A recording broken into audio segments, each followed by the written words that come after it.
আসসালামু আলাইকুম রহমতুল্লাহি ওয়া বারাকাতুহু।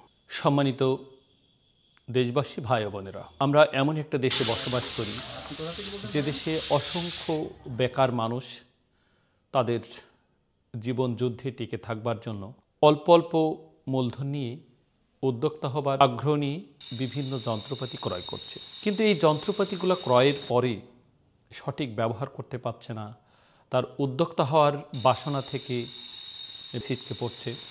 এই কারণেই আমি যন্ত্রপাতির ভিডিও দিয়ে থাকি অল্প মূলধন নিয়ে তাদের গন্তব্যে পৌঁছাতে পারি এমন আশা আকাঙ্ক্ষা নিয়েই আমি বেকারদের অল্প মূলধনের উদ্যোক্তা তৈরি করবার জন্য আমি কাজ করছি। দর্শক বন্ধুগণ, আপনারা দেখতে পাচ্ছেন যে আমার সামনে একটি মেশিন। এই মেশিনটির মাধ্যমে আসলে খুব সহজেই গম থেকে ছাল, গমের ভুসি, আমরা যে রোলার আটা বলি সেই ধরনের আটা তৈরি করা যায়। আমরা এই মেশিনটির মাধ্যমে আটা তৈরি করেছি। এত অল্প মূলধন নিয়ে যে একটা সহজ বা সুন্দর একটা ব্যবসা করা যায় তা হয়তো আমরা অতীতে কখনো কল্পনাই করিনি। আর সেই কারণেই আমি আপনাদের এইসব ভিডিওগুলো দেখাবার চেষ্টা করছি। দর্শক, আপনারা দেখতে পাচ্ছেন আমরা গম যখন দিয়েছিলাম তখন আপনাদেরকে দেখিয়েছি, কিন্তু গমের ভুসি হয়েছে। এই গম থেকে ভুসি হয়ে মিহিন যে আটা, সেই আটা হয়েছে। আপনারা দেখতে পাচ্ছেন একেবারে পালিশ। এখানে কোনোভাবেই অভিযোগ দেওয়ার কোনো সুযোগ নেই।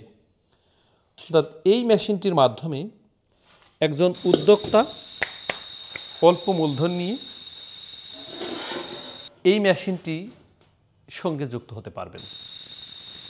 আপনার গ্রামে কোনো দোকান থাকে, আপনি উদ্যোক্তা হতে চান, অল্প মূলধন নিয়ে আটা বিক্রি করতে পারেন, ছাল বিক্রি করতে পারেন। 1 কেজি গম কিন্তু বর্তমানেও 35 থেকে 40 টাকা ক্রয় করা যায়। কিন্তু এই গমই যখন আটায় রূপ নেয় তখন কিন্তু 55-60 টাকা আমাদের ক্রয় করে খেতে হয়। আবার গমের ভুসি, এটা কিন্তু 55, 56, 58, 60 টাকা প্রায়। আপনার এলাকায় বা আপনার মহল্লায় যদি প্রথমে আপনি এই ধরনের কোনো যন্ত্র নিয়ে শুরু করেন তাহলে আপনি দেখতে পারবেন যে খুব সুন্দর একটা পরিবেশে সুন্দর একটা অবস্থান তৈরি করা সম্ভব। বেকার না থেকে একেবারেই স্বল্প মূলধন নিয়েও আপনি যে উদ্যোক্তা হতে পারবেন, সঠিক রূপ দেবার জন্য আমরা আরাফাত মেশিনারি সবসময় চিন্তা করি যে একজন উদ্যোক্তার তার সঠিক একটা যন্ত্র যেন আমি পৌঁছে দিতে পারি আপনার দোরগোড়ায়। আর আপনি যদি এখান থেকে উপকৃত হন তাহলে আমি অবশ্যই ধন্য মনে করব। আপনাদের প্রত্যেকের সুস্বাস্থ্য কামনা করি আজকের মতো এখানে বিদায় নিচ্ছি। সবাই ভালো থাকবেন, সুস্থ থাকবেন। আসসালামু আলাইকুম ওয়া রাহমাতুল্লাহি ওয়া বারাকাতুহু।